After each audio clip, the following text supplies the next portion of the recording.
Good afternoon, Professor.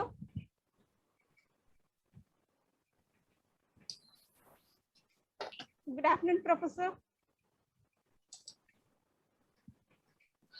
Good afternoon, Dr. Farheen. Good afternoon, ma'am. Let me introduce the speaker of this session, Dr. Richa Chaudhary. She is an assistant professor of organizational behavior in Department of Humanities and Social Sciences at IIT Patna. She obtained her PhD from Department of Management Studies, IIT Roorkee, and holds an MBA with specialization in HRM. She teaches courses on research methodology, human resource management, organizational behavior, entrepreneurship, business ethics, and industrial and organizational psychology.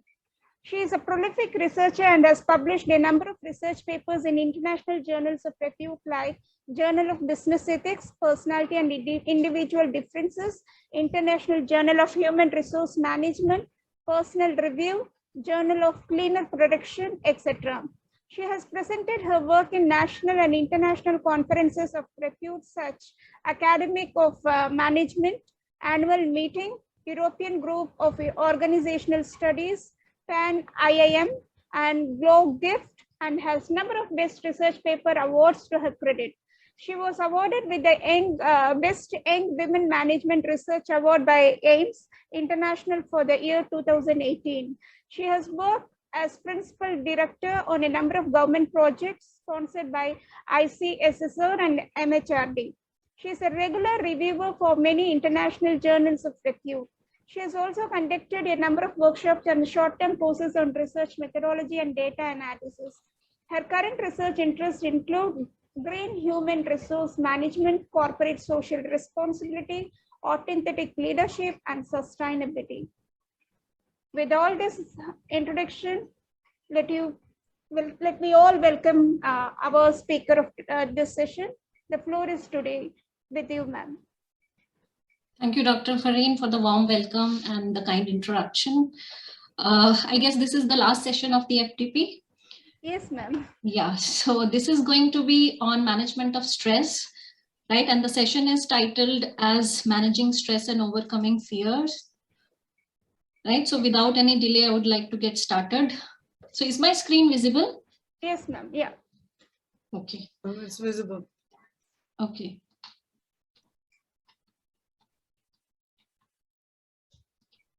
Because I have not used Zoom before this. So yeah, so I'm not very comfortable with this platform. What platform you regularly use, ma'am? I use Google Meet or this WebEx. Okay. Yeah. So I'm not able to move my slides. Just a second. I have enabled your sharing the screen. So it may not be a problem. This was already shared, ma'am. Yeah, Okay. it's clear, madam. It It's is very clear. You visible. are able to see. Okay. Okay. Thank you. My voice is clear, right? Very clear. Yeah, yeah. Okay. So, so I am so stressed. So this is the phrase that we all, say or think very often, right? And if that is the case, you are not alone, right? It can feel like stress is all around us. So if you see with the evolution of civilization and advancement of technology, life has become much more unpredictable and prone to stress.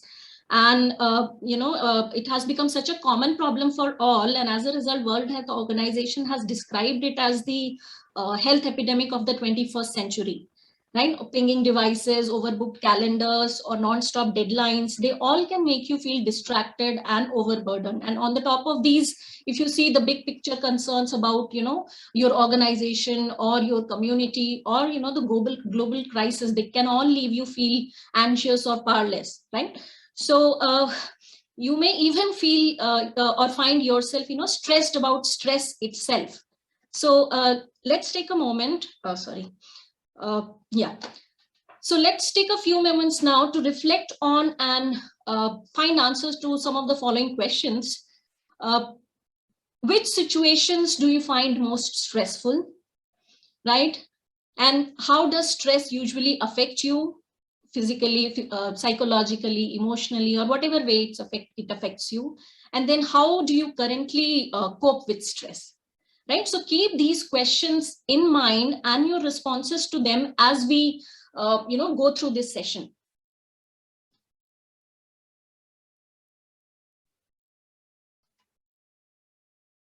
So if you see, stress is a natural part of life. You cannot avoid it entirely, and nor you should, right? It's all about striking a balance, because, properly managed stress can be an energizing force that actually nudges you to try new things or tackle problems and grow your capabilities.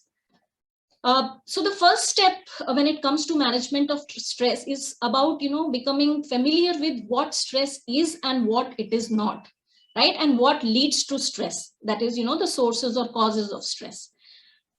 Why this is, understanding of the concept of stress is important. This is because, having the ability to identify when stress is taking hold of you is, a key to gaining control over it, right? So although there is no absolute definition of stress, because, it is perceived and experienced in many ways, but in most simplest terms, you can understand it as, our body's response to situations that pose demands, constraints, or opportunities. In a more complicated fashion, if you see, stress could actually be described as a dynamic process or a condition in which, individual is confronted with an opportunity or constraint or demand related to what he or she desires, and for which the outcome is perceived to be both uncertain and important, right? So let us try to look at its components more closely.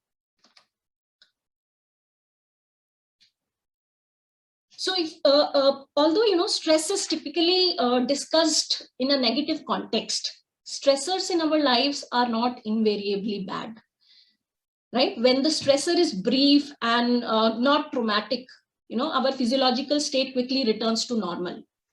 And in many instances, if you see, the normal stress response is the one which makes us perform. And in fact, if you see, the absence of stressors in our lives would result in non-achievement, boredom, like if you can see on this graph, right? Health and performance actually peaks when number of stressors in our life are optimal. Now, if you see this peak, this varies from individual to individual, because each individual has his or her own level of stress tolerance, right? So what may be overwhelming for one person is someone else's challenge, right? So when stress acts as a positive motivating force, we call it as eustress, which is shown in gray in this particular graph, right? It is a kind of, you can say short-lived motivating kind of stress that incents us to prepare for a test or a challenge or for some competition, right? And it actually leads to alertness and improves performance, as I showed you in the next graph, right? And when it acts as a negative force, we call it as distress, which is shown in a black here, right? It is a kind of long-term anxiety-ridden kind of stress that actually impairs performance and negatively affects the psyche.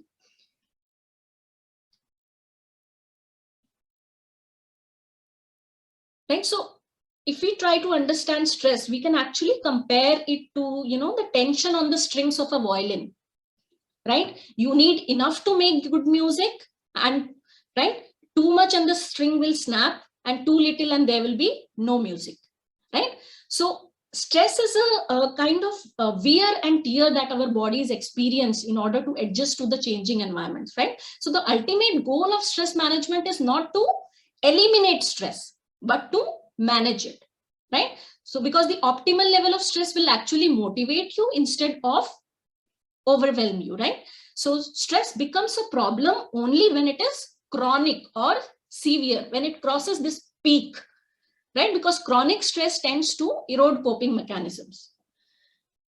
Now, one of the most famous models, if you see in the stress theory, is demands resources model of stress, right? So more typically, stress is associated with demands and resources, right? What are demands? These are, the responsibilities, obligations, or uncertainties or pressures placed on us. Whereas resources are the things that are within an individual's control, right? So according to this model, to the extent you can apply, resources to the demands placed on you, you will feel no stress, right? Stress occurs only when the demands exceed the resource, right? So if you see, if you have adequate resources, you will be able to deal with all the demands placed on you, specifically when the demands and resource match. What do I mean by the term demands and resource match?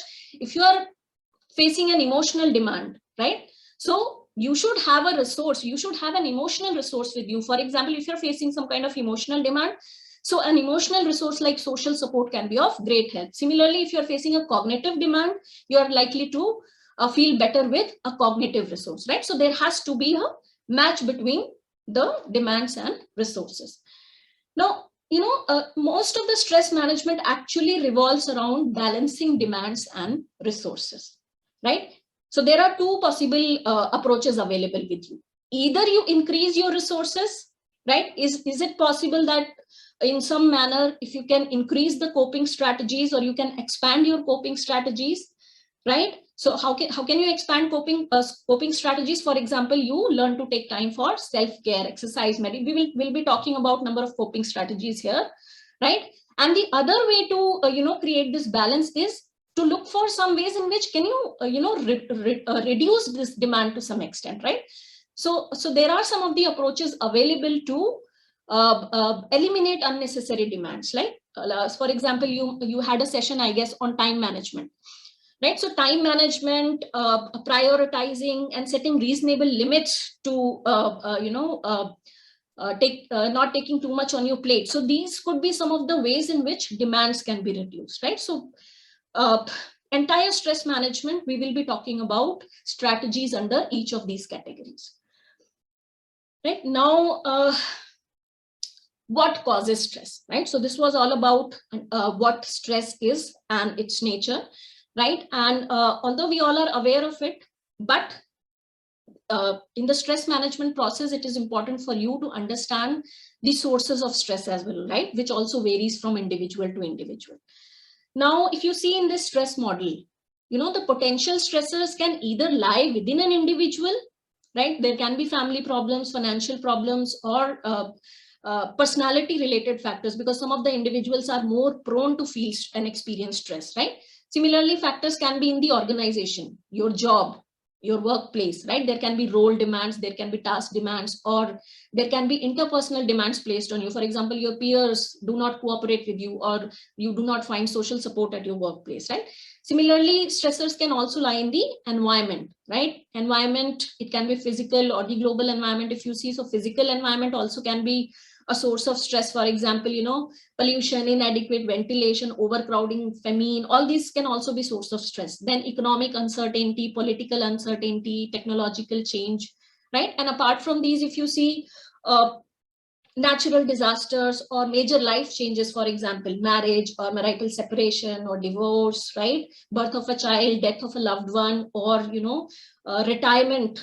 retirement can also be a source of stress, or a change of job, right? So these are some of the sources, right, lying within each of these categories, individual, organizational, or environmental, right? And then if you look at the consequences, so if you are living with very high levels of stress, right, you are putting your entire well-being at risk, right? Because stress wreaks havoc on your emotional equilibrium as well as your physical health. It narrows down your ability to think clearly or function effectively and enjoy life, right?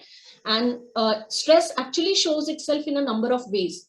So there can be number of physiological, emotional, psychological, or cognitive or behavioral symptoms of stress, right? So you can, some of the symptoms can be like, if I talk about physiological, high blood pressure, strokes, heart attacks, headaches, right? Or if I talk about the other categories, it could be about memory impairment, depression, anxiety, fear, irritability, anger, right? Sleep disturbances, emotional outbursts, poor concentration, right? And then there can be change in your eating habits, right? Change in your activity level. So these are some of the behavioral symptoms of stress, right?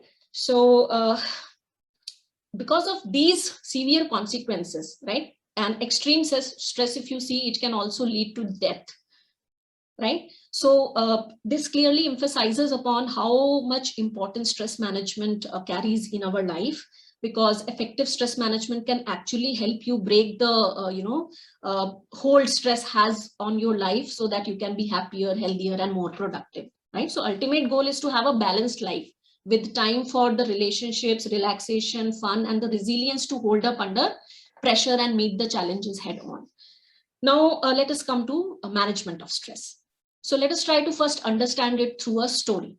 So this story is about a farmer who owned a faithful old mule, right? So this mule fell into farmer's well, right? And the farmer heard the mule braying, right? And after carefully assessing the situation, the farmer sympathized with the mule, but decided that neither the mule nor the well was worth the trouble of saving, right? Instead, he called his neighbors together and told them what had happened, right? And enlisted them to help haul dirt to bury the old mule in the well and put him out of his misery. So initially, the mule was hysterical, but as the farmer and his neighbors continued shoveling and the dirt hit his back, a thought struck him, right? It suddenly dawned on him that every time a shawl load of dirt landed on his back, he should shake it off and step up, right? This he did blow after blow. Shake it off and step up. Shake it off and step up. So he repeated this to encourage himself, right? So no matter how painful the blows or distressing the situation seemed, the old mule fought the panic and just kept right on shaking it off and stepping up, right? So you are right. It was not long before the old mule, battered and exhausted, stepped triumphantly over the wall of that well, right? So what seemed like, it would have buried him, actually blessed him, all because of the manner in which he handled his adversity. So that's life, right? We face our problems and respond to them positively and refuse to give in to panic, bitterness, or self-pity. Then, the adversity that come along to bury us, they actually have potential within them to benefit and bless us, right? So you may feel that sometimes that there is nothing that you can do about stress. The bills won't stop coming. There will never be more hours in the day, or your work and family responsibilities will always be demanding, right? But you have a lot more control than you might think, right? Because most of our stress is self-imposed. How this is because, many of the harmful effects of exposure to stressors depend on our own perception of stress and how we react to it, right? So whether you have control over the situation that is causing you stress or not, you have control over your reaction to the situation, right? So you can control how stressed you become. So a lot of it is in the perspective. Stress hits all of us. It's the nature of work and life today. But each day we have an important choice to make, or powerful choice to make when it comes to stress, right? How are we going to view it, right? How we think about stress actually makes a big difference in how Sudhakaran sir join here, sir.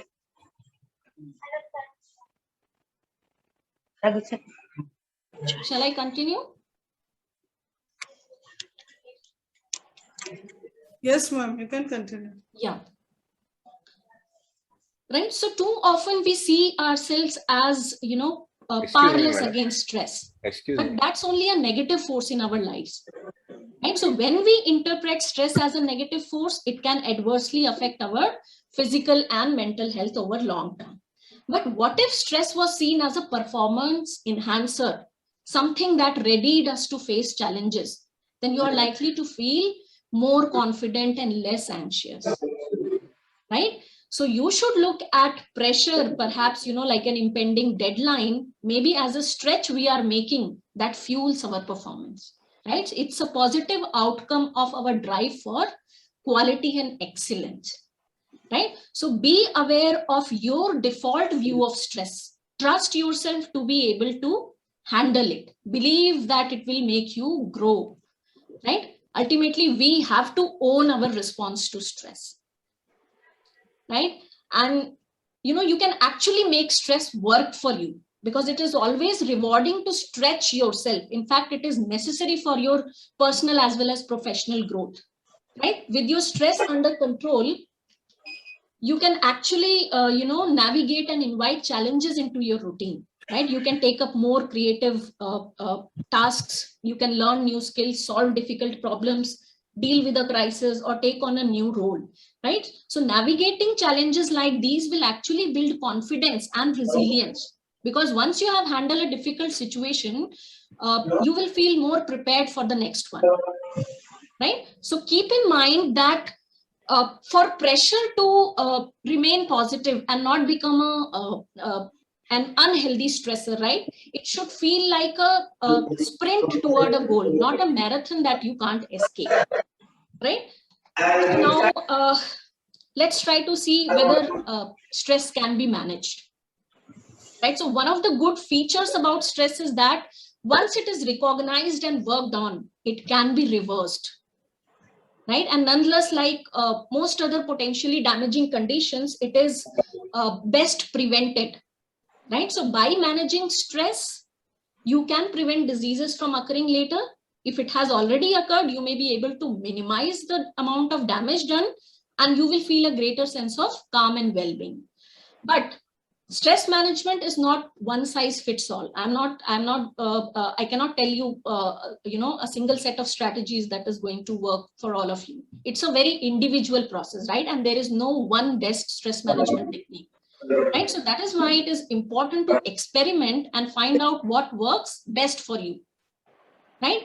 And you must be aware of a lot of stress management techniques, but in order for it to be effective, right, it needs to be consistently practiced, right? And it should comprise the techniques that actually work best for you, right? So I'm going to give you some of the tips on stress management now. So mainly I'll be talking about 4 important steps here. So the first step is about understanding what stresses you out and why, right? And then we will talk about how to manage short-term stress, right? How to relieve stress in the moment. And then we will talk about the strategies to deal with long-term stress, right? So the last 2 steps here actually deal with how to deal with the long-term stress, right? So let us begin with the very first step here, because as you make smart choices about how to handle stress and where to invest your energy and attention, you will become more happier and healthier, right? You will begin to thrive even amidst life's inevitable challenges and setbacks. So let us begin here. What stresses you out and why, right?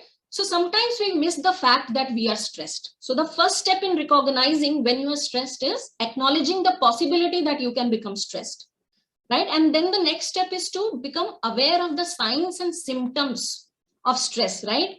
Which may be mild, moderate, or severe, right? Because we all experience and cope with stress differently. So it is important for us to, recognize the early warning signs that stress is building up. So early warning sign, if you see physical changes such as increase in your heartbeat or, tense muscles or sweaty palms. So these could be some of the, very earliest warning signs. So what is the key here? Key is to become aware as quickly as possible that stress is influencing your behavior. So next time when you find yourself in a tense situation, practice yourself, monitoring how your body responds. Try it when you are suppose stuck in a traffic, for example, right? Or if you are in an important meeting, suppose, or if you're working on a difficult assignment, right? So for example, you may notice that your heart is beating fast, or your shoulders are tight, or your hands are sweaty. So as you reflect on these sensations, right, you may notice that simply observing them provides a bit of a relief, and soon you will begin to calm down and your heart will settle into smoother rhythms. You may even find yourself, feeling happy and more secure. So the more you practice this technique, the easier it will be to catch yourself before, stress knocks you off course, right? Now, this was about the physical symptoms, which are often the most, earliest warning signs. But stress also affects your moods and behaviors, right? But the impact is not always very obvious. For example, symptoms like, anger or forgetfulness or distraction or loneliness, they can creep slowly over time, right? And some of the indicators of how stress may be affecting you could be like, loss of focus. Are you having trouble concentrating? Or are you worrying too much about the things that you cannot control? Or mood swings, for example. Has your mood recently changed? Are you irritable or anxious? Are you struggling to be optimistic? Right? And then there can be shift in your energy levels also. For example, do you feel tired down or run down all the time, or jittery, or have your energy levels being fluctuating? Right? And then there can be change in the coping strategies. So are you dependent on any coping strategy? So do you reach out for junk food, for example, or you constantly distract yourself with maybe social media or games? So these are some of the counterproductive coping strategies. So you need to identify if you are facing any of these symptoms that I just talked about, right? So it can be easy to get caught off guard by surges of frustration or anxiety if you are not aware you are feeling stressed, right? When you know how you typically respond to stress, you can look out for those signals, right? And work toward changing the way you respond to challenging circumstances, right? And the next step in understanding your stress is identifying the sources of stress in your life. So you may say that this is as straightforward a process. So what's to work on this? So while it is easy to identify the major stresses, right, a major stressors such as changing jobs or going through a divorce, but pinpointing the sources of chronic stress can be more complicated, right? It is too often easy for us to overlook how our thoughts, feelings, or behaviors contribute to our everyday stress levels. Ma'am, your slide is not moving. No, I'm on this slide only. Okay. So I'm talking about the third point here. Where does your stress come from? Okay, fine. Yeah. For example, if you may know that you are constantly worried about your work deadline, suppose, right? But it may be your procrastination rather than the actual job demands that is causing you stress, right? So you need to identify true sources of stress. So, and for that, you need to closely look at your habits, attitudes, and excuses that you make.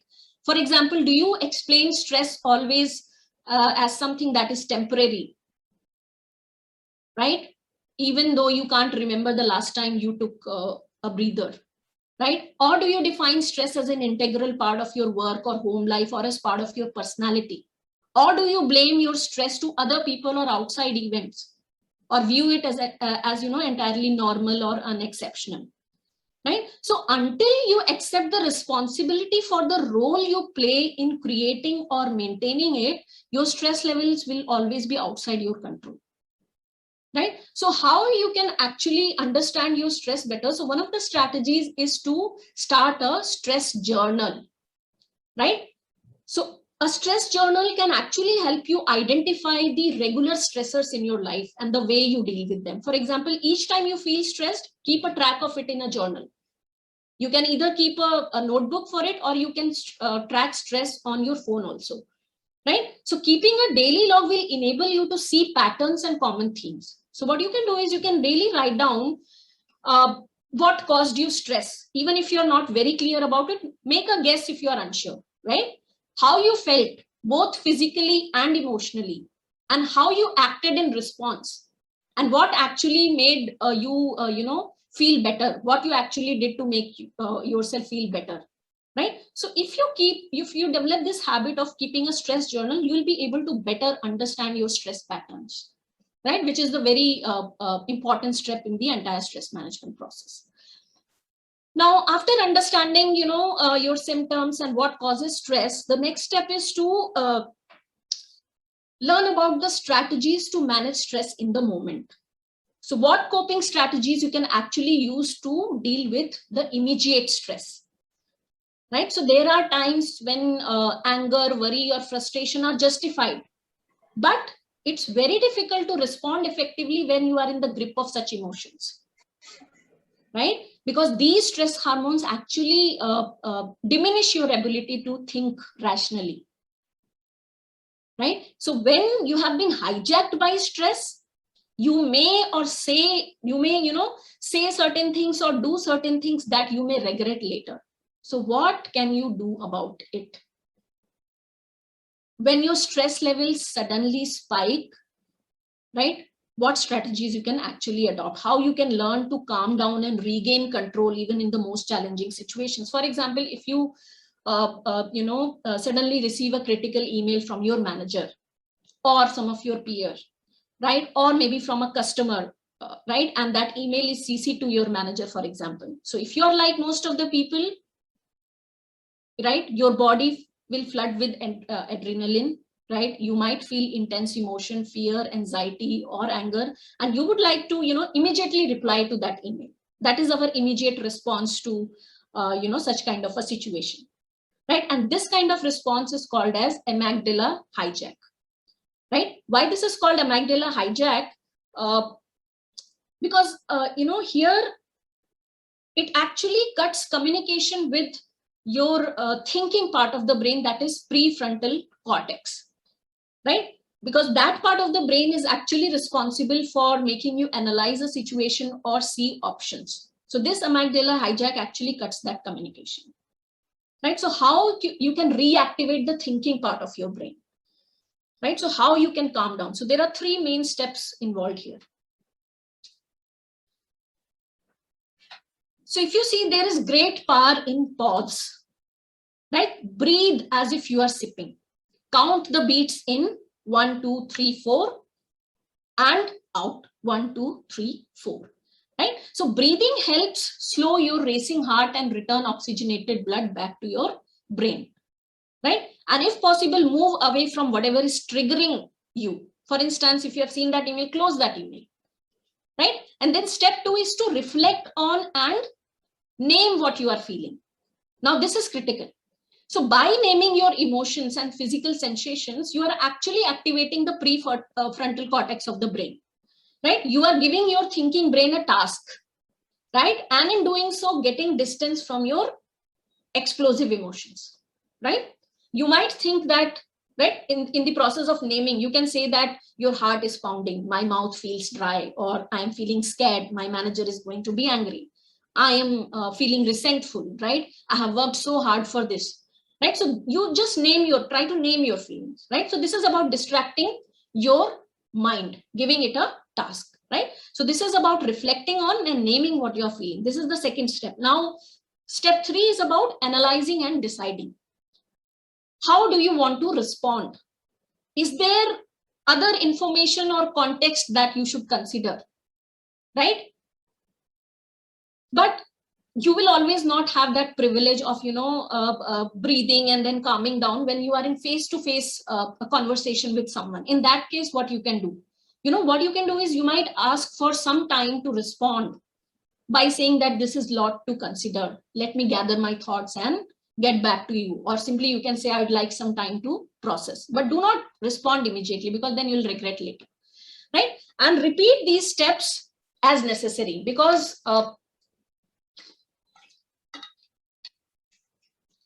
when you are truly hijacked, right, adrenaline level does not dissipate from your system immediately. And you may need to go through this process again and again.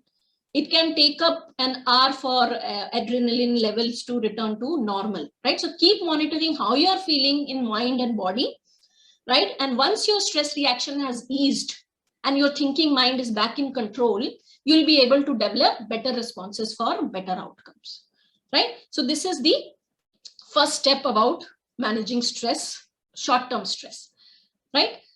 And then apart from breathing, you can use your other senses as well. What you see, hear, taste, or touch, or any kind of soothing movement. For example, you can view your favorite photo, for example. Then you can either smell a specific scent that you like, right? Or you can listen to your favorite music, or you can hug a pet if you have, right? So this can actually quickly help you relax and focus yourself, right? So these could be some of the ways. But of course, you should keep in mind, not everyone responds to each sensory experience in the same way. So the key is to experiment and discover the unique sensory experiences that work best for you, right? Then the next step is in managing, stress in the moment is about shifting your perception. So focusing on breathing is a great way to calm your immediate response to stress. But sometimes anxiety-inducing thoughts don't go away, right? So when you are overwhelmed with stress, it's easy to become trapped in, faulty perception of reality. Your internal voices may turn negative, self-critical, fearful, or angry, right? It may convey messages like, they are going to say, no, I am not good enough, or this is not working for me, I'm going to fail in the exam, right? So you are making unnecessary expectations or conclusions, right? So these irrational thought patterns are known as mind traps, right? And if left unchallenged, these prevent you from seeing the truth, and they contribute to higher levels of stress and anxiety. So what you can do to unhook yourself from these mind traps? So there are 3 important steps involved here. First is fact check that you can do. For example, if you're saying, I'm not going to be selected as part of the team. For example, this is the thing. So what evidence do I have for this? You need to check the facts. You are just contemplating it, right? What is going to be in the future, right? So look for the evidence, right? And next is develop alternative hypothesis. Are there any other possibilities? For example, management team has selected some people for a innovative assignment, but you are not part of it. So just because you are not part of it, you can attribute it to your incapability, or management does not like it, right? Apart from this, there can be a number of possibilities that why you are not part of the team, right? So rather than attributing to your caliber, look out for other possibilities. And lastly, gain perspective. What would a neutral party say about this, right? So take an opinion from an unbiased third party on this, right? So do fact check, develop alternative hypothesis, and gain perspective by involving a third party. This will help you to get rid of the mind trap, right? So for example, let me take a quick example here. You are getting ready to leave for work, right? And you have an important meeting with your boss, right? To present the status of your current work, right? So as you enter the highway, you realize that there is huge traffic jam, right? You bang your hands on the steering wheel saying that, look at this traffic, I'm not going to make it in time for the meeting. Now I'll probably get fired, or right? You keep thinking about my supervisor will give adverse remarks, or I'll get fired, right? So after taking a deep breath and challenging your negative thoughts, you may conclude that this traffic is out of my control. I'll call my boss and let her know that I am running late. Surely she will understand and be open to rescheduling our meeting, right? So as you practice this technique, you will develop an inner voice that sounds like a coach offering sound advice and encouragement, like, give it a try. Okay, what have you learned? Keep going, you are making progress, right? So these positive thoughts will actually help you learn to circumvent the mind traps the next time you are feeling stressed, right? And lastly, another common source of stress is feeling like a situation is out of your control. You can influence many things, but you can't control them. So next time you feel overwhelmed, ask yourself, how close am I to the root cause in the situation, right? So do you have the skills, information, resources, or relationships that you need to change or influence the situation, right? And what factors have actually blocked change in this area in the past, right? So using this information, you will be able to identify what is within your influence and what is outside it, right? So when something is outside your influence or barely within it, right, simply let it go. Accept that there are some problems that you cannot solve, right? Perhaps you have done all you can and now you need to let others finish their job. What we usually do, we may feel that, worrying or feeling guilty about the situation, we are taking some action, but actually the opposite is true. You are only stealing energy that's needed somewhere else, right? So you'll be better off in every way, physically, emotionally, mentally, if you can refocus on areas of work and life where you can make an impact rather than worrying about the situation. Right. So now I'll be talking about some of the ways of tackling the predictable stress in our life. Right. Stress is, most of the times arise at predictable times. Right. For example, you are going to work or meeting with your boss or family gatherings. Right. So when handling such predictable stress, you can either change the situation or change your reaction. So when deciding which option to choose in a given scenario, it is helpful to think of 4 A's here: avoid, alter, adapt, and accept, right? So let us talk about the first strategy. Avoid unnecessary stress. Now, as I said, it is not healthy to avoid a stressful situation that needs to be addressed. But you may be surprised, by the number of stressors in your life that you can eliminate, right? So this is the first approach about not adding unnecessary demands to your schedule. How you can do this? So one of the ways you can do this is by learning to say no. So you should know your limits and stick to them. Whether in your personal or professional life, taking on more than you can handle is, a surefire recipe for stress. So distinguish between the shoulds and the musts, and when possible, say no to taking on too much, right? And then avoid the people who stress you out. It may not always be possible, right? But wherever possible, right? If someone consistently causes stress in your life, limit the amount of time that you spend with that person or end that relationship if possible, right? And then take control of your environment.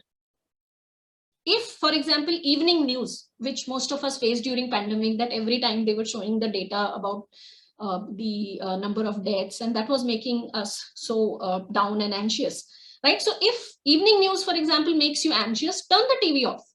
If traffic makes you tense, take a longer but less traveled route, right?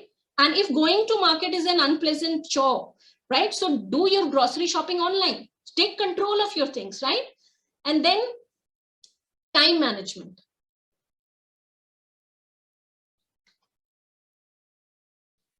Now, poor time management can cause a lot of stress. So when you are stretched too thin and running behind, it is hard to stay calm and focused. Plus, you will be tempted to avoid, or cut back on all the healthy things that you should be doing to keep stress in check, like, socializing and getting enough sleep. So how you can manage your time well, how you can prioritize tasks, right? So when it comes to time management, you can think of Eisenhower matrix, where he talked about, prioritizing your task on the basis of importance and urgency, right? So on the basis of importance and urgency, you can classify the number of tasks on your plate in these 4 categories: 1, 2, 3, 4. Important and urgent, important and less urgent, less important and urgent, less important and less urgent, right? So once you have classified or divided tasks into each of these quadrants, what you can do about it, right? First, the tasks that are important as well as urgent, you need to focus on all these important tasks, because they are both urgent and important, right? So they need to be done first. Then the second, blue quadrant, the tasks that are important but less urgent, right? So you need to do them, but they can be scheduled later, right? And then yellow quadrant, it is about the tasks that are less important but urgent, right? So these tasks need to be done. So what you can do is you can delegate it to others to the extent possible, right? And lastly, it is about the tasks that are neither important nor urgent. So drop those tasks completely from your list. What is the need to engage in tasks that are not important as well as urgent, right? So analyze your schedule, responsibilities, and daily tasks. And if you have got too much on your plate, drop tasks that are not truly necessary to the bottom of the list or eliminate them entirely, right? So these are some of the ways or strategies that you can, adopt to avoid unnecessary stress. Now, the next A is alter, right? Altering the situation. So if you cannot avoid a stressful situation, try to alter it, right? So this involves changing the way you communicate and operate in your daily life. So how you can alter a situation? For example, express your feelings instead of bottling them up, right? If something or someone is bothering you, be more assertive and communicate your concerns in open and respectful way. For example, if you have got an exam and if some relative or your roommate just got home, so say upfront that you have 5 minutes to talk, right? If you don't voice your feelings, that resentment will build and the stress will increase, right? So be more open. Then next is about be willing to compromise, right? So when you ask someone to change their behavior, so be willing to do the same. If you both are willing to bend at least a little, you will have a good chance of finding a middle ground. So there can be conflicts. So one of the best ways to deal with the conflict is to compromise. And then how you can alter the situation is by creating a balanced schedule, right? Try to find a balance between work and family life, social activities and solitary pursuits, daily responsibilities and downtime, right? So these are some of the ways in which you can think of altering the situation. And the third A is about adapting to the stressors, right? So if you can't change the stressor, change yourself. You can adapt to stressful situations and regain your sense of control by changing your expectations and attitude. How you can do this? You can do this by, for example, by reframing the problems. Try to view stressful situations from a more positive perspective, right? So I gave you from that story, you can learn. And then another example could be, rather than, fuming about a traffic jam, look at it as an opportunity to pause and regroup, listen to your favorite radio station or enjoy some alone time, right? And then look at the big picture. Now take perspective of the stressful situation. Ask yourself how important it will be in the long run. Will it matter in a month, in a year? Is it really really worth getting upset over? If the answer is no, focus your time and energy elsewhere, right? And then adjust your standards. So most of us are perfectionists, right? So perfectionism is a major source of avoidable stress. So stop setting yourself up for a failure by demanding perfection. So set reasonable standards for yourself and learn to be okay with good enough, right? Set realistic expectations. And one of the important strategies to adapt here is to practice gratitude.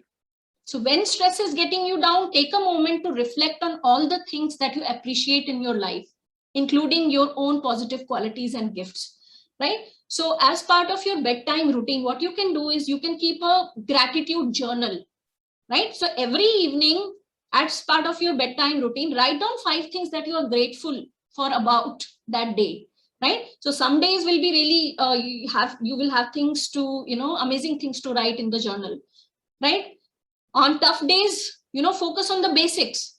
You had food on your table, you got out of bed, etc., right?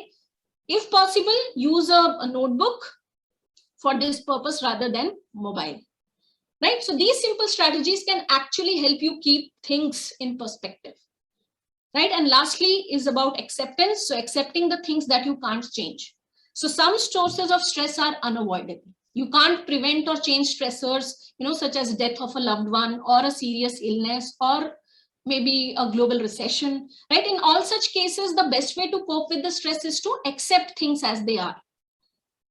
I understand that acceptance may be difficult, and it is most of the times, but in the long run, it's easier than railing against a situation you cannot change, right? So don't try to control the uncontrollable. Many things in life are beyond our control, particularly the behavior of other people. So rather than stressing out over them, focus on things that you can control, right? Such as the way you choose to react to problems, right? And then look for the upside. So when facing major challenges, try to look for them as opportunities for personal growth, right? And if your poor choices contributed to a stressful situation, reflect on them and learn from your mistakes, right? And then learn to forgive. Accept the fact that we live in an imperfect world and that people make mistakes. So let go of anger and resentments. Free yourself from negative energy by forgiving and moving on, right? And then sharing your feelings can be an important ways to manage your stress. So expressing what you are going through can be very cathartic, even if there is nothing you can do to alter the situation, right? Talk to a trusted friend or make an appointment with a therapist if possible, or if needed, right? So these are about some of the ways that you can handle some of the predictable stressors in your life. Now let us talk about some of the techniques to address long-term stress, right? So no matter how well you prepare, things may not always go your way. You may lose your job. You may, not achieve the outcome that you had hoped for. right? So to successfully combat these stressful changes, you need to develop resilience. What resilience is? It is about the ability to bounce back from stress, adversity, or challenges, or even trauma, right? So most of us, have a tendency, or our initial response to stress is to look for external fixes, right? But these solutions are often temporary and ineffective. So managing stress in long term requires cultivating your own resilience before seeking external solutions, so that you can change stress,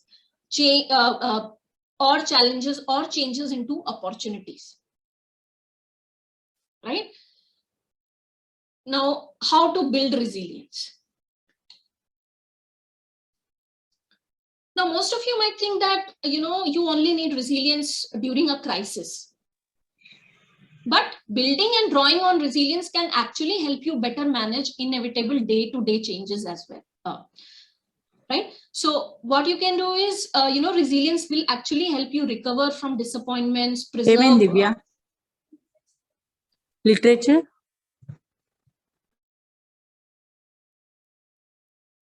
Please mute yourself. Yes. So, yeah.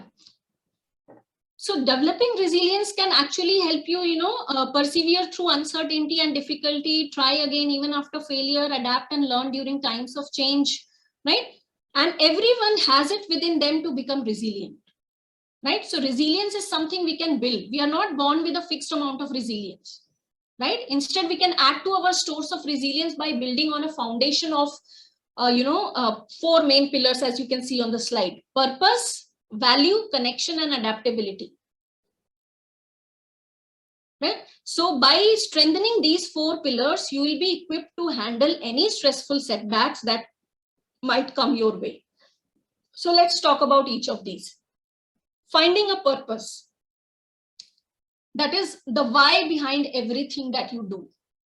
Right? For example, in your professional life, when you feel connected to a greater purpose, your work has meaning beyond a paycheck. Right? So believing in the contribution you are making helps grow resilience and put stress in perspective. Right? So do you operate with a sense of purpose in your current role? Think about this. Ask yourself questions like, do I enjoy my work? Why do you enjoy it? Right? How does my work connect to what I value in life? What difference my work makes to others? Right?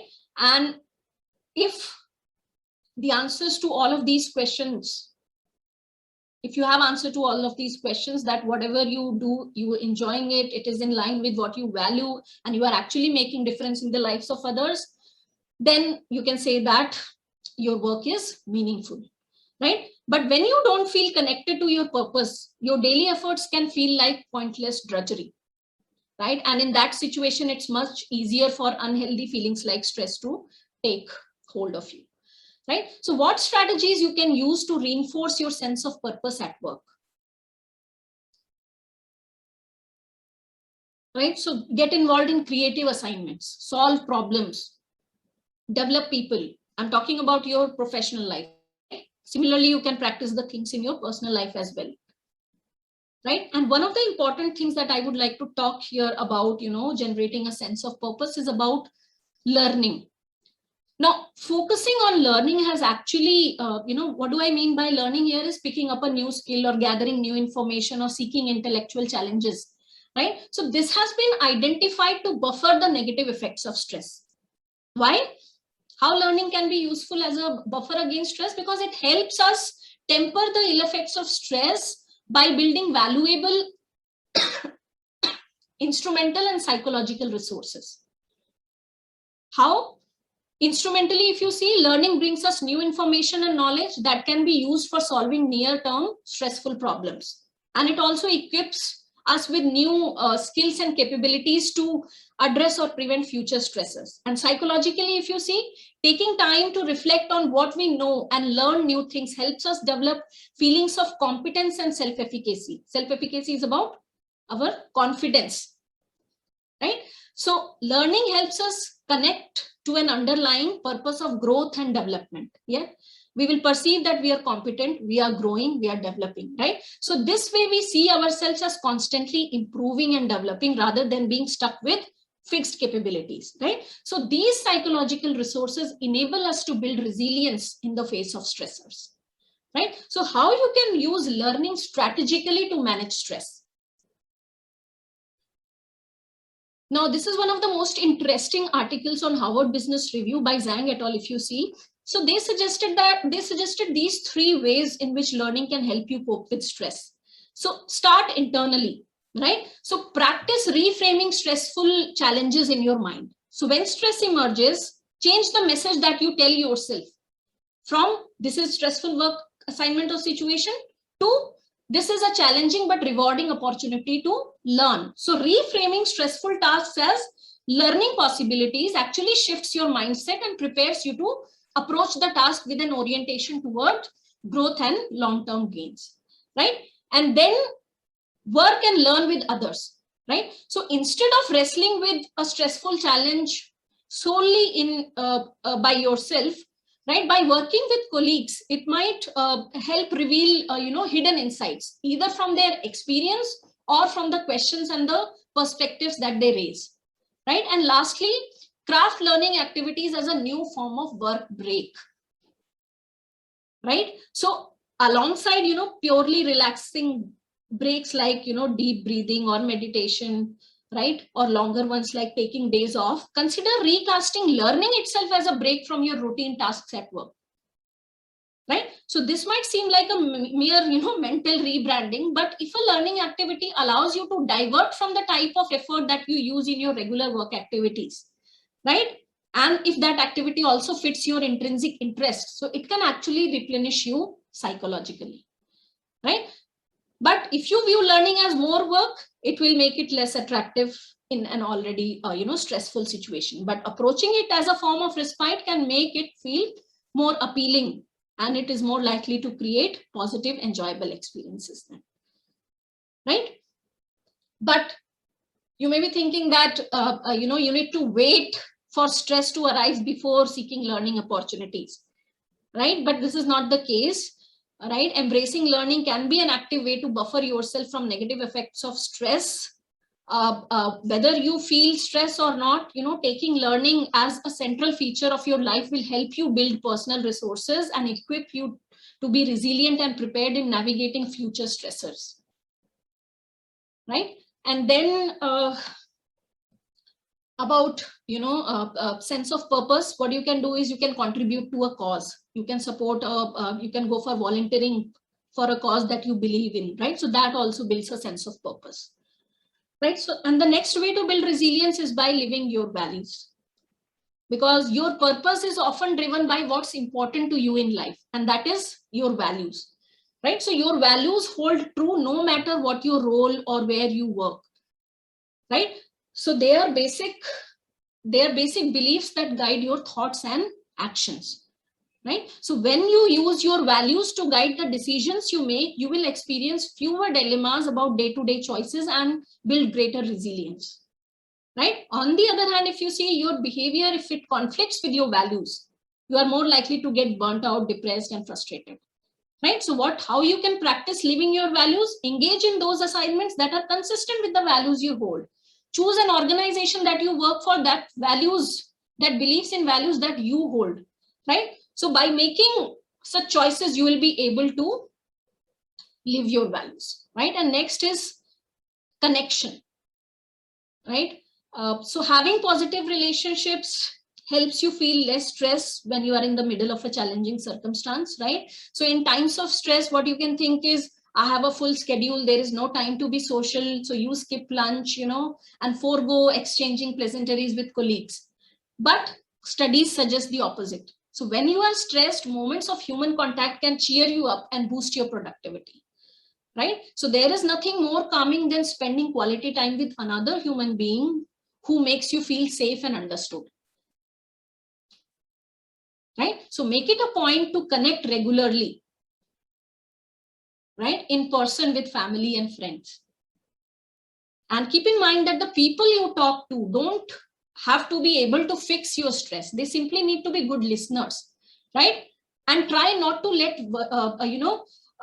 worries about looking weak or being a burden keep you from opening up. So the people who actually care about you will be flattered by your trust. It will only strengthen your bond, right? So build your social network, right? But if your connections are not as strong as you like, right? So take time to reach out to others. How you can do this? For example, in your professional life, if you see stopping by your colleagues just to say good morning or texting a quick greeting can, open the door for a new connection, right? And then how you can build further relations: help someone by volunteering, have lunch or coffee with a friend, ask a loved one to check in with you regularly, right? Accompany someone to movie, right? Call or email an old friend, right? Go for a walk, right? With a workout buddy. Then maybe you can schedule a weekly dinner with friends, right? So you can also meet new people by taking classes together, or by joining a club, or activities that you actually care about, right? So everyone can build resilience by nurturing strong connections. And lastly is about your adaptability, right? Work and life move quickly, and as the familiar phrase goes, change is the only constant, right? So people who are most resilient during change and uncertainty are willing to explore complex situations, act on critical information, and take on new challenges. So how can you be more flexible and adaptive? So you can practice some of the habits, such as developing curiosity. So investigate new ideas, get to know, people in your field, right? See the positive. So when change happens, focus on the potential that it brings, right? Use inquiry to build your understanding, ask thoughtful questions, embrace the new, right? Embrace new processes and procedures and let go of the outdated ones. Take smart risks, right? So you need to take calculated risk and experiment with the new ideas to solve challenges, right? So these are some of the ways, right? So by practicing curiosity or taking smart risks, you are ready to adapt, right? So by building a solid foundation of purpose, connection, and adaptability, you will have reserves of resilience to draw on in stressful times, right? So think of, some of the examples from maybe your personal lives or professional lives that illustrate this connection between all these 4 pillars and resilience, how they help you actually build resilience. So have there been times of change and stress that, you have learned from and come out stronger on the other side? And what lessons those experiences actually brought to you? Now, another important strategy to deal with the stress over long term is, making your mental and physical health a priority. Right? So beyond a take charge approach and a positive attitude that we just talked about, you can reduce stress in your life by carving out me time, right? So don't get so caught up in the hustle and bustle of life that you forget to take care of your own needs, right? So nurturing yourself is a necessity, not luxury, right? And if you regularly make time for fun and relaxation, you will be in a better place to handle life's stressors, right? So each day, no matter what else is on your to-do list, you owe it to yourself to invest in your well-being, right? Self-care is not self-indulgent. It's a performance enhancer, right? And when you prioritize health, you feel happier, less stressed, and more confident, right? But what does self-care look like? Now, each person's self-care regime is unique, right? But they all consist of habits that strengthen both physical and mental wellness, such as eating well, or getting a good night's sleep, or making time for an activity you enjoy, right? Rest and relaxation, right? So don't allow your obligations to encroach. This is your time to take a break from all the responsibilities and recharge your batteries, right? So do something you enjoy every day. Make time for leisure activities that bring you joy, whether it is, playing something, or listening to music, or whatever you like, right? And then keep your sense of humor. This also includes your ability to laugh at yourself, So this act of laughing actually helps your body fight stress in a number of ways, right? So as you begin to focus more on your well-being, notice which habits make you feel good and which don't. So ask yourself if you are relying on any unhealthy coping strategy to deal with stress, right? So what could be unhealthy coping strategy? That, you know, most of us engage to relieve stress in the moment, but they are, but they are regrettable or counterproductive later. So it could be about exercising too much, overeating or undereating, right? Withdrawing from friends or family, or sleeping excessively, or, you know, drinking too much of alcohol, right? So if you find yourself depending on any of these activities to reduce stress, consider replacing them with healthier alternatives. And don't be afraid to ask for help in doing so.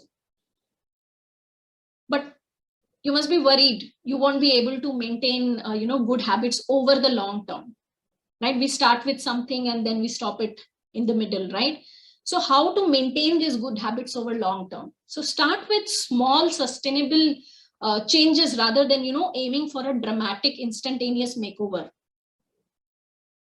right? So small wins can actually create positive momentum that in time can lead to a healthier lifestyle, right? And know that health is not all or nothing. Aim to make the best choices you can most of the time, right? So let us start with some of the well-being techniques here. So make time for mindfulness, right?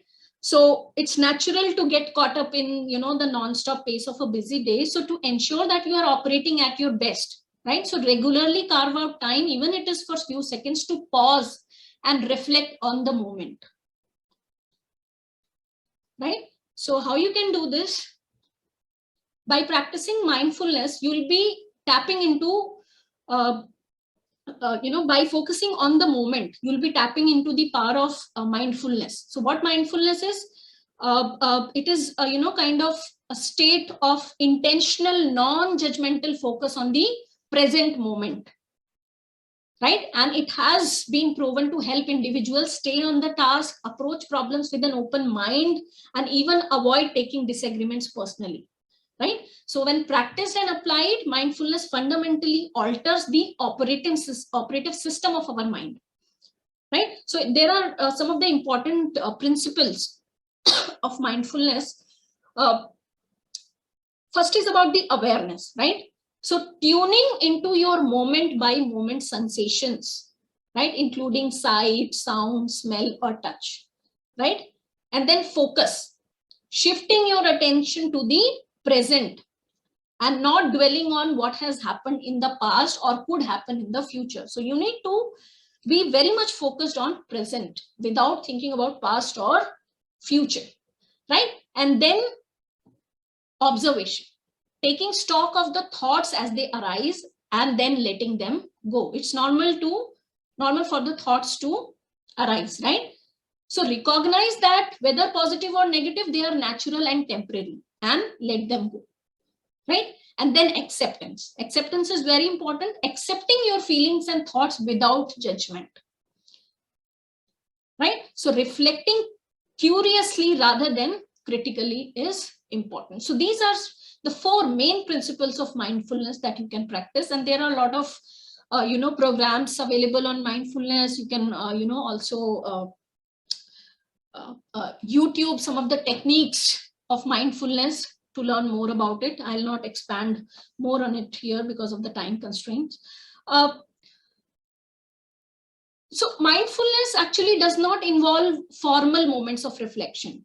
It's also an awareness of the present moment that you can bring to all your tasks and interactions. So once you begin practicing, mindfulness as a habit, you will be better able to identify what causes you unhealthy stress and then take steps to avoid those triggers in future, right? So adding mindfulness element will help you break out of the cycle of negative thoughts that often accompanies overwhelming stress, right?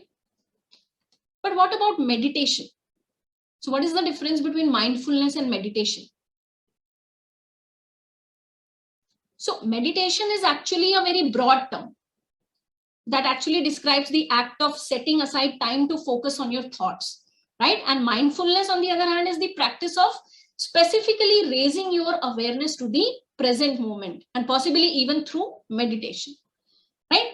So here is a simple meditation technique that you can try to calm down and clear your head. So sit silently in a comfortable position and focus on your breathing, right? With eyes open or closed, right? And then notice your thoughts wander. They will, and that's okay, right? And then return your attention back to your breathing and repeat as the sense of calm begins to take hold, right? So this is about, you can start with few minutes and then increase the time span as you become more comfortable with it, right? And then coming to the second point here. So your mind and body are interconnected. So when you feel physically healthy, it's easier to be creative, focused, and effective at work and home. And when you feel stressed, how often we compensate it through, working late or skipping exercises or snacking more often. So if you find making these types of trade-offs, you need to remember that you will have many jobs in the lifetime, but only one body, right? And exercise is fundamental for good health, right? So not only does it keep your heart, lungs, muscles in good shape, but it also is a natural stress reliever, right? That actually increases focus or eases out aggression or frustration and boosts your mood and well-being, right? So if you enjoy a particular activity, it can be running, cycling, or hiking, or yoga, right? But have difficulty finding time for it, schedule it in your calendar, just like you schedule your meeting or other commitments, right? Join a group or friend who can, who also likes that kind of activity, and keep each other accountable for that, right? Now, while just about any form of physical activity can help you, burn away tension and stress, rhythmic activities especially are more effective. So rhythmic activities like walking, running, swimming, or dancing, cycling, right? Aerobics, right? But whatever you choose, make sure that it's something you enjoy, because then only you are likely to stick with it, right? And you will say that there is no time to exercise, right? So you can be active and healthy without a formal exercise program also.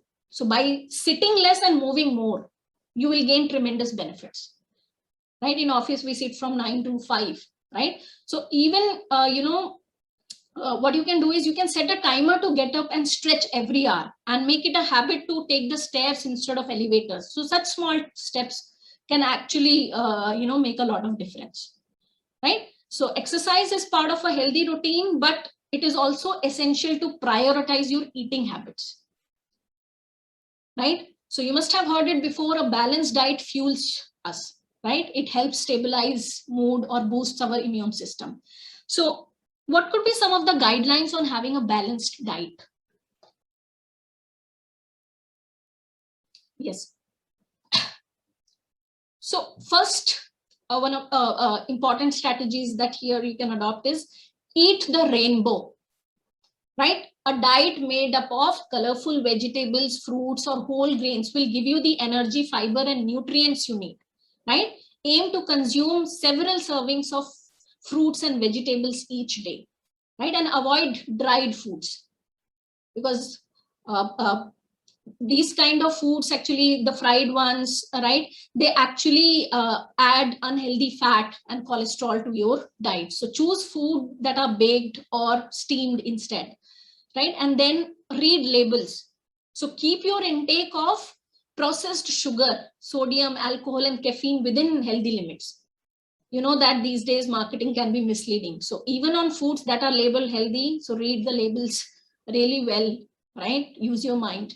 And then monitor the portions that you take. So familiarize yourself with serving sizes of foods that you eat often, right?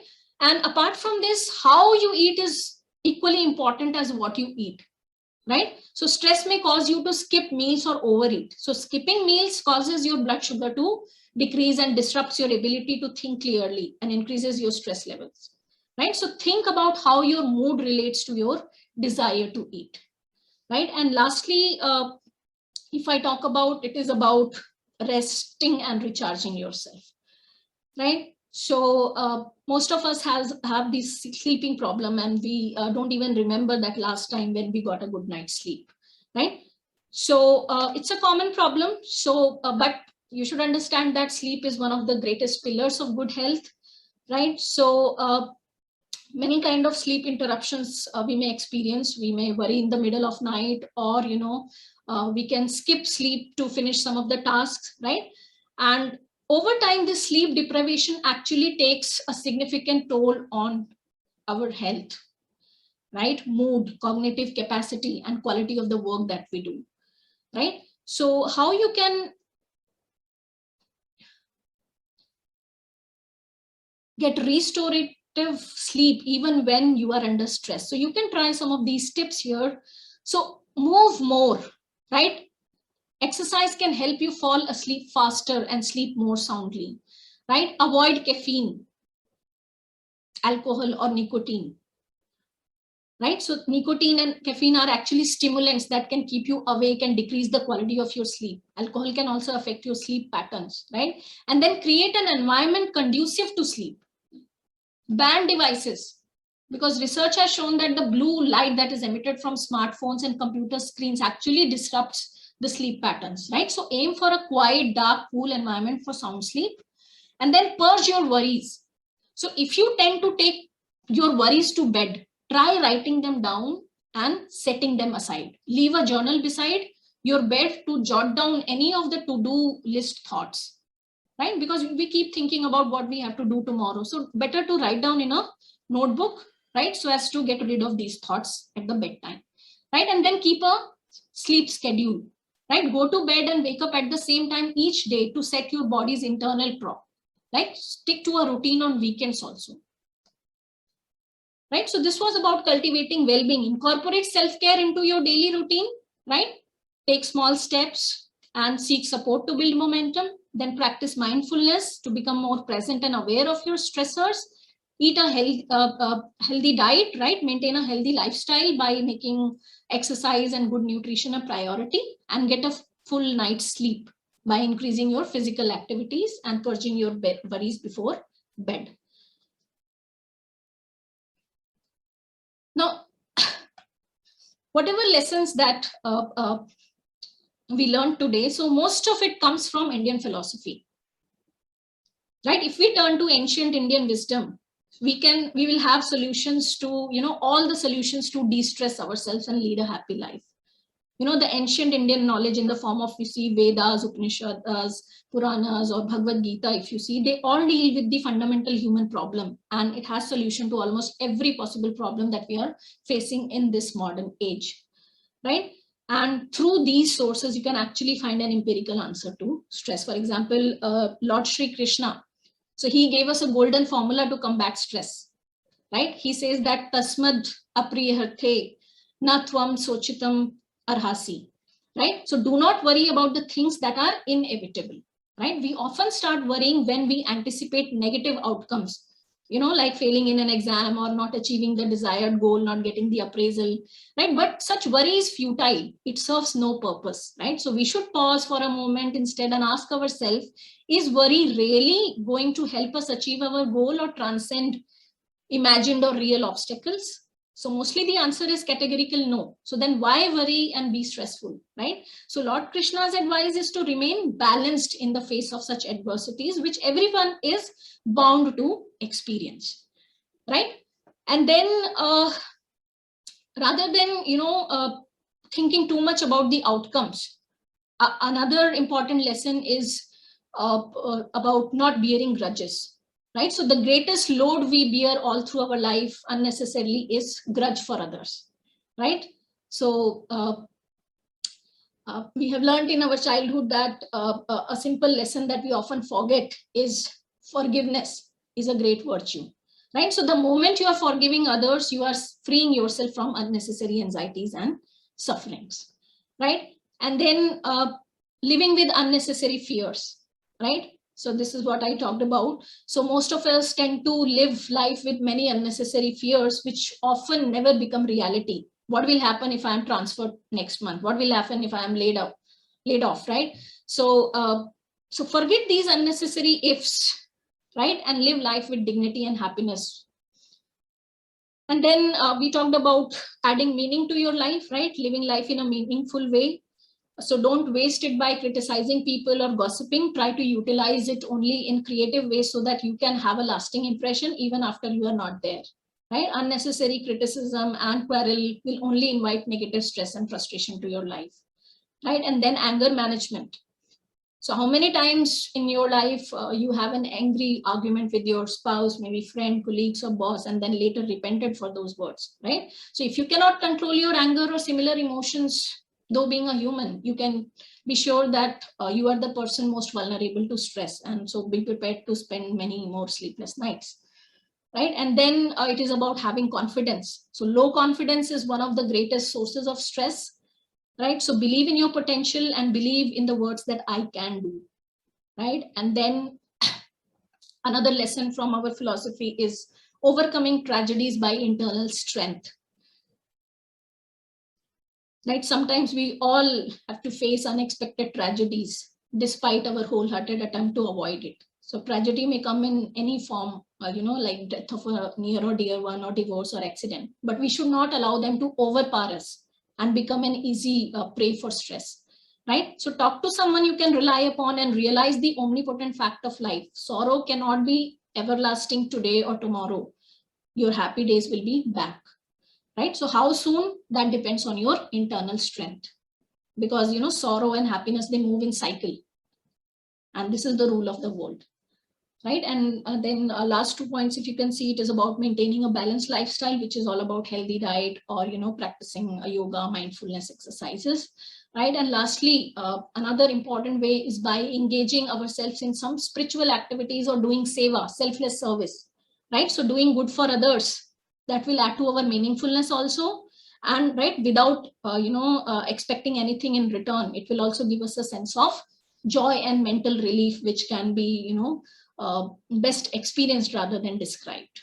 So give all these a try, and but I would again say that the strategies to deal with stress will vary from individual to individual. So try to understand your stress better, try to understand what works for you, and accordingly adopt these strategies. So I think that's all from me. So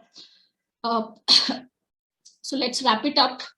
It's about, identifying the triggers, calming down and refocusing in the challenging situations, and building resilience and cultivating well-being, right? So now that we have learned about a lot of techniques here, so what techniques do you think you will be using going forward?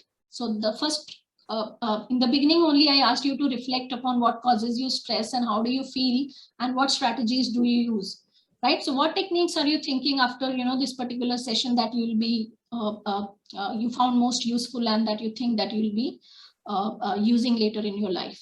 So if some of you can can share your experience here, that will be great. 1 or 2 of you.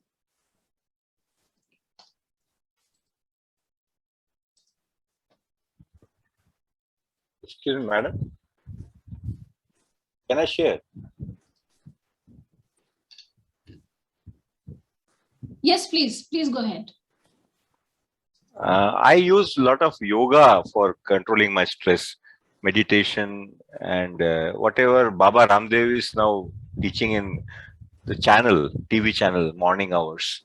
I usually do that because if you go back 5-6 years ago, stress was a part of my life, and now I am a changed person. But still, I am doing something because to keep it consistent, because triggers are there. You have to control those triggers, and through your session I understood more things which I will try to do, but yoga is the only source that I'm doing nowadays to control my stress. Thank you, ma'am. Yeah. Yes, ma'am. Yeah, ma'am, what a lovely session it was.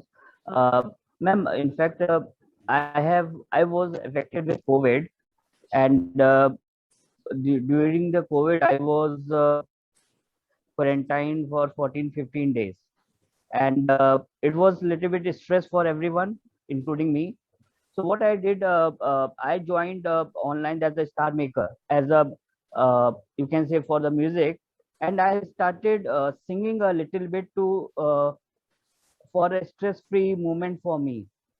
And that was a very, apart from the medicines, yoga, medications, and everything, this is what I did, that in the Star Maker, I started singing a little bit, try to be a part of the groups. So it has motivated me in a positive way, with bhajans, also with the Hindi movie songs, everything. So that has changed thought process altogether. And Corona was not on the priority during that time. So that is the easiest way I found myself to get stress free. Thank you.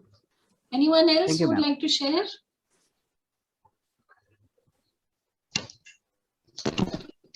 Ma'am, shall I, ma'am? Yeah, please. Yes, good afternoon. Very excellent session, madam. In a vociferous way, you have explained everything. I appreciate you, madam. Congratulations. Then I want to share one thing with you, ma'am. Actually, it is correct or not, I don't know. But I'm a hard worker and I always want to learn something and I want to give that information and knowledge to my students, ma'am. But the people who deceive the management and who deceive themselves and they get some fake certificates and everything, I feel very sorry about that one. And once upon a time, I felt very bad. And these people, they are getting recognized, and real hard workers are not getting recognition. But after attending such type of classes, and you just doing meditation, then I decided, why should I think about other people? So I have to improve myself and I have to think my own credentials and my own strengths. And this is the experience. But once in a while, I always think about others, madam. So even though I do some meditation and I concentrate on prayers and everything, but sometimes I think negative about other people. So how should I avoid that one? Yes, so as I said, you cannot control everything, right? So you need to identify what is within your control and focus on that part rather than, trying to change other people's behavior, right? So if something is bothering, just try to understand if there is any way you can change that. And if you come to a conclusion that you cannot do anything about the situation, then forget about it. You keep doing your task, right? Without, any kind of expectations, without, expecting any kind of returns. So that is the only way you can deal with the things, because many times behaviors of others actually bothers us and we cannot do anything about it. So just focus your energy on the task that you do well, because the politics is part of, every organization. Yes. Right? Yes, Yeah. So better to keep working and ultimately, you'll get the fruits of your hard work. Thank you, ma'am. Yeah, ma'am, I just wanted to share with you. Can I? Yeah, sure. Yeah, good afternoon. It was really a wonderful session. And first, the biggest stress which I feel is the technical glitch in these online sessions, which often on comes and everything gets disrupted. But of course, what I do is that when I get too much stress, a kid is nearby, a small girl, I just go and play with her and I hug her and both of us we play together. That helps a lot in coming out of the stress. But ma'am, after that again it comes back to my mind. The same thing is again that again if it occurs, then what will happen? How to cover up with the cause? That problem I'm facing. So I'm trying with yoga and all, but I'm not able to come out there. Even early morning, I wake up, first thought I pray to God that today my classes goes on very well, God. That is the thing, it always haunts me, I don't know why.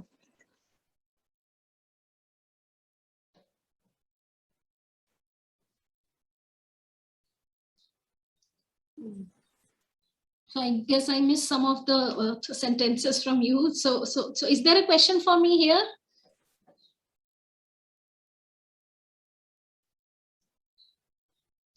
Audience, if you wish to communicate and have any inquiries to share with, please.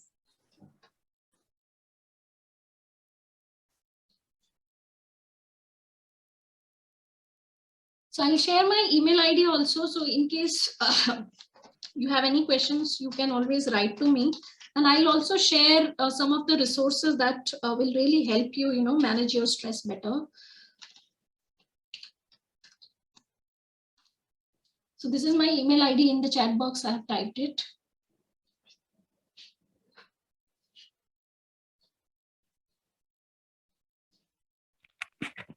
Hello, ma'am.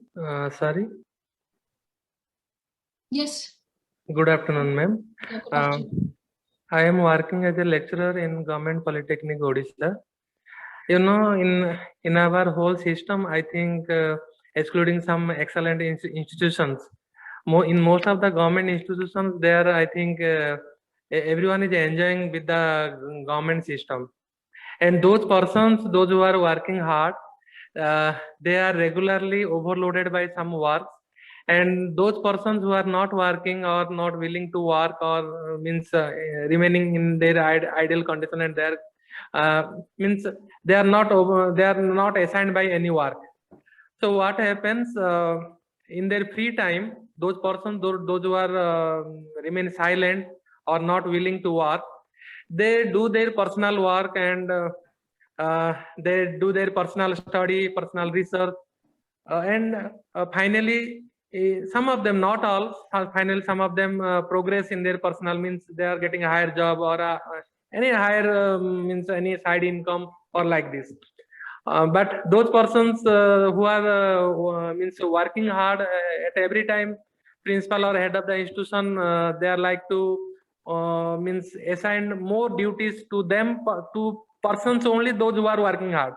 So actually we are running in a stress position, So what shall we do? Can you suggest anything? First of all, you should focus on yourself, that I would say, rather than worrying about what others are doing. And as I said, you should, if whatever conversation I heard here is that you are not finding your job meaningful, because what I see, because I also do a lot of work. I'm also part of IIT here, and I am also involved into so many things. But I take it, how I view is that management really believes in me. That's why I'm given so many tasks. There are a lot of people who are not given any kind of responsibilities, but I consider myself privileged to be part of a lot of teams or given more assignments, because I see is at as a path to my growth and development further. So maybe you are stuck in a wrong kind of a job, right? Okay. Yeah. So maybe you can think of a kind of a job where you can actually feel motivated by the kind of work you do. But if it is like, if you do not find any purpose, as I said, it will feel like a pointless drudgery to you, right? So that way you need to make very smart decision about where you work and what kind of work you do. Okay, ma'am, you are right, because definitely we feel proud, and because we do everything, or what are the jobs assigned to us correctly, and disperse all the things, so that the authority will assign us, because he choose one or two persons out of whole. So okay, because later you will be benefited, right? Only when it comes to performance appraisal, or when it comes to your growth and development, you are getting prepared for the higher level job, maybe in this organization or higher level. And those people who are actually preparing for something else, so they know that what they have to do. That's why they are preparing for it, and soon they will be out, right? So if you also want to be somewhere else, right? Okay. So then then you can be also one of these people. Right, but if you want to be part of this organization and you want to grow here, then what's wrong in getting more assignments? Actually, what happens, ma'am, whatever the mindset of a personal individual, in most of the time, it may not be changes. Mindset of means everyone has their own mindset of, na. We can't change it for getting a job, or to remain keep silent like this. What are our mindset of, we will continue with it. We can't change it. That's also happens. No, if something is bothering you, then I said you need to open up and speak. If something is really bothering you and something you feel that injustice is done, or if it is not fair, then by keeping silent, then you are only building up your stress. You need to be very open in sharing what is what you want to do and what is unfair according to you. Okay, ma'am. Yeah. Okay, ma'am, you are already share your email. If you are free, then we Yeah, may sure. share something with you. Sure. Thank you, ma'am. Thank you, sir. Thank you, ma'am. Thank you so much for your real great, insightful and informative session. It was really elaborate and you have touched so many themes, sub-themes over here. Too much important as which people think that we are to do with our own self. But again, the next part is how to control, how to maintain, and how to ignore something which we are not really interested in. And all we have to see. With your permission, 2 or 3 participants were asking about the philosophy of how when other peoples are able to get when they are not really deserving, what else we have to do for the hard workers. So this is a sort of philosophy, see, for each and every things, okay, everything, whatever may be, it has its both success and failures. It doesn't mean only the good will be always earning fruits. Even the most undeserved will be always, they will also earn their fruits. But again, we have to see who is really successful. And the topic of successfulness is really diverged. We can't say that some people will be happy without anything and some people with all having everything, they may not be happy. This is the philosophy of life. So again, what we achieve and what we don't, again, we have to think on why others and why not me. I don't say that no need to compare. You have to compare and you have to sit back and you have to fight also. There is no other way. But again, see to that once we are really doing something, our efforts will really bring much great success. So don't don't feel pessimistic on this. Okay, this is very, very much important. So don't be stressed with that. We cannot change the world. The ideology is really different. Yeah, Okay, so to add to it, I would say, like, rather than comparing to other people, compare to yourself, right? Where you were and now where you are, right? So keep targets for yourself and whether you have improved, right? So that is a better strategy rather than, trying to compare yourself with the other people who may have completely different life journey. So don't do that. Yeah, don't get frustrated for all our little failures. Okay, there will be a point where we will be achieving bigger successes, right? Thank you, ma'am. Thank you so much for your effort and time over here and being a part of this FDP. And thanks again for accepting the offer immediately. Thank you so much. Thank you so much, Dr. Fareen, for hello, having Farina, me ma'am. over. Can it I was speak? really a pleasure to be part of this FDP. Yeah. Thank you, ma'am. Thank you so much. Okay, can I leave now? Yes, ma'am. Yeah, thank you. Sorry, Farina, ma'am, can I speak something? Yes, sir. Yeah, please, sir. Actually, what you said, actually it is real life situations because we are. Yes, sir. Hello. Sir, you are not audible.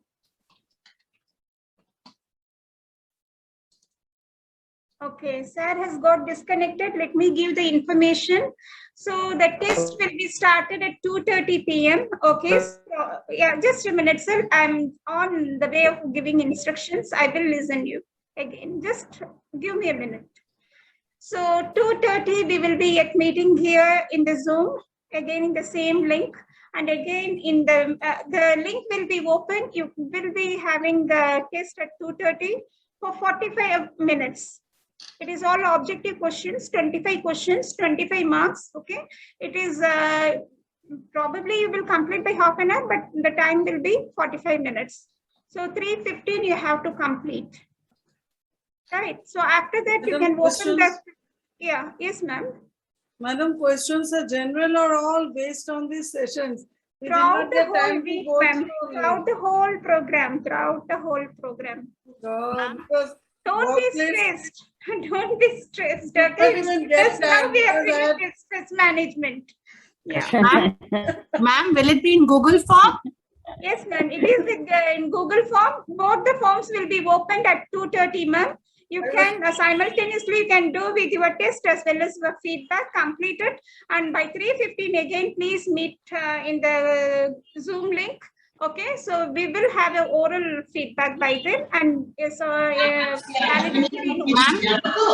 Ma'am, where will you send the link? Ma'am, I have sent it to your mail, and it will be shortly sent to your WhatsApp also. Okay, ma'am. It has Thanks. come already. But it will open Ma'am, only it has at 2:30, appeared. madam. Madam, it will Okay, open then. only at 2:30, right? Okay. Ma'am, it has appeared in the WhatsApp group. Okay. Link has appeared in the WhatsApp group. But it will open only at Thank you 2:30, for madam. updating. But it will open only at 2:30, yeah? Yes, 2:30. Yeah, the session starts at 2:30. So only by then we will conduct the test. Yeah. Shall we open the Zoom link too at that time? Yeah. Meanwhile, you can open in Zoom also, and you can do with your test, or else after doing the test also, you can join me at 3:15. No issues. The session will be open by 2:30 itself. No issues. Thank you. Okay, ma'am. Thank you. Yeah. Ma'am, you are Thank you, ma'am. you share your link with email, na?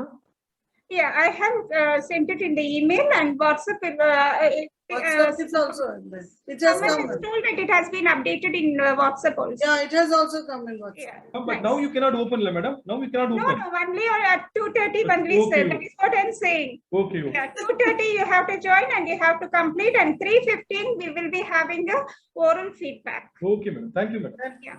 As leaving, madam. teachers also feeling scared of the test. No need. Okay, be happy. Test And all is the test. best for all. Thank you all. Thank you. Ma'am, one more question. Yes, ma'am. Hello, I'm here. Please, ma'am. Ma'am, yes, ma'am. Both feedback as well as the 25 question, both need to be finished by 3:15. Yes, ma'am. No issues. Yeah. Okay, ma'am. Thank you. Ma'am, if I open the Google form, it's telling me that the owner's organization, something like that. The form can Yeah, be. You can access the form only at 2:30. Okay, ma'am. Fine. Yeah. Okay. Thank you, ma'am. Yeah. Yes. Sir, you were telling something. Someone. I have not noted the name. Anybody to discuss about? No, ma'am, only the test now. Okay. Then, okay, sir. Okay. Thank You you, have ma'am. your good lunch and have your preparation time. Thank you all. Thank you so much. With Thank this, you, I will thank end you. the session. Yeah. Thank you. Thank you, ma'am.